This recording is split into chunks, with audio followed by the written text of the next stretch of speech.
Hari ini saya bertemu dengan Presiden FIFA, Mr. Gianni.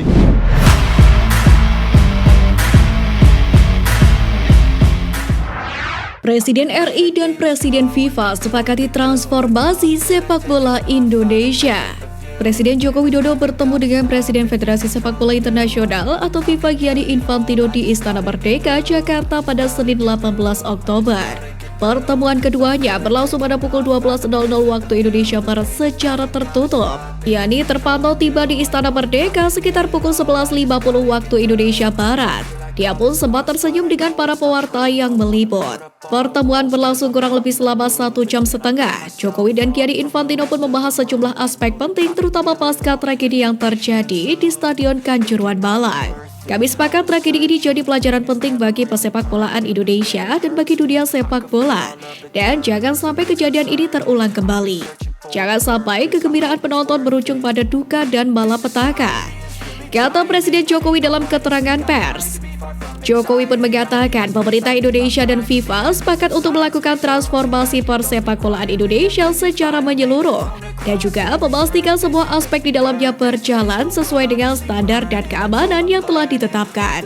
Selain itu, pemerintah Indonesia dan FIFA juga sepakat untuk melakukan kajian ulang terhadap seluruh stadion di Indonesia, di mana rencananya akan ada penggunaan teknologi mutakhir agar kejadian di Kanjuruhan tidak lagi terulang. Untuk membantu memitigasi aneka potensi yang membahayakan penonton dan pemain, pemerintah bersama FIFA juga sepakat memastikan pertandingan Piala Dunia U20 di Indonesia dapat berjalan baik, jelas Presiden Jokowi.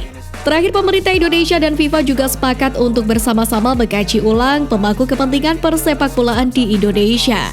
Meski demikian, tidak dijelaskan secara rinci kajian apa yang dimaksud. Pemerintah bersama FIFA ingin memastikan proses transformasi berjalan dengan standar yang ditetapkan, tegas Presiden Jokowi.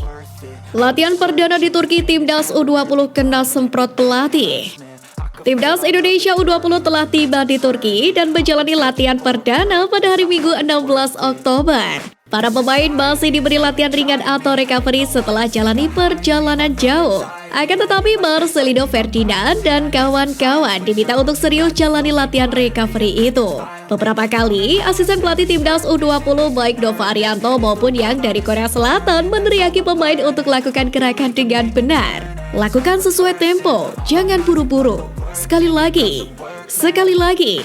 Omel Nova Arianto ke salah satu pemain Timnas U20 yang buru-buru melakukan gerakan pemanasan. Pemusatan latihan di Turki merupakan bagian dari persiapan Timnas U20 untuk tampil di Piala Dunia U20 2023. Indonesia akan bertindak sebagai tuan rumah. Dalam hal ini, pelatih Sintayong memanggil 34 pemain untuk latihan di Eropa. Sementara itu, akan ada beberapa uji coba internasional untuk Timnas U19 selama TC di Eropa. PSSI telah berkomunikasi dengan sejumlah klub dan negara Eropa untuk uji tanding. Pemain harus bekerja keras, disiplin, fokus, dan meningkatkan kemampuannya, tegas Sintayong.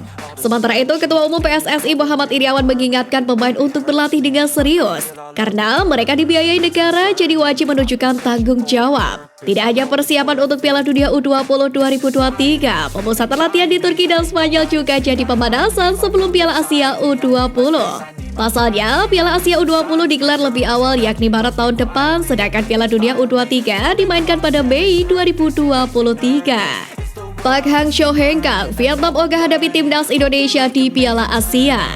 Pada Senin 17 Oktober 2022, Asosiasi Sepak Bola Asia atau AFC telah mengkonfirmasi bahwa Qatar akan menjadi tuan rumah penyelenggaraan Piala Asia 2023. Indonesia sebelumnya mencalonkan diri untuk menjadi tuan rumah. Jika menjadi tuan rumah, tentunya akan terdaftar di pot unggulan atau pot 1.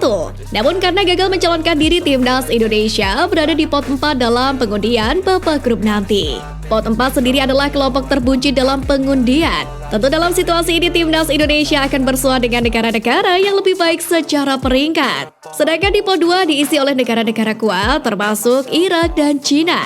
Vietnam termasuk di pot 2 meskipun jika secara peringkat mereka seharusnya masuk di pot 3. Tentu dengan berada di pot 2 maka Vietnam berpotensi besar menjadi lawan Indonesia di babak grup nanti. Namun sebaliknya, media Vietnam Detail 24/7 memiliki harapan terkait hasil drawing Piala Asia 2023. Total berharap Vietnam tergabung bersama dengan tuan rumah Qatar pot 1, Kyrgyzstan pot 3, dan juga Hong Kong di pot 4. Komposisi ini dipercaya The Top 24/7 bakal membuat timnas Vietnam lolos ke 16 besar Piala Asia 2023. Melihat pemberitaan di atas, terlihat jelas bahwa Vietnam menghindari timnas Indonesia yang menghuni pot 4. Meski secara peringkat Hong Kong lebih baik ketimbang timnas Indonesia, Vietnam lebih memilih bersua dengan wakil asal Asia Timur itu. Hal itu menunjukkan bahwa timnas Indonesia merupakan salah satu penghuni pot 4 yang coba dihindari oleh Vietnam. Terlepas dari itu semua, belum diketahui siapa yang akan memimpin timnas Vietnam di Piala Asia 2023. Sebab pelatih kepala mereka saat ini, Park Hang-seo, memastikan angkat kaki per 31 Januari 2023. Selain Sintayong, pelatih asal Thailand Kiati Suksanaumang disebut-sebut masuk dalam radar Federasi Sepak Bola Vietnam atau VFL sebagai pengganti Park Hang-seo.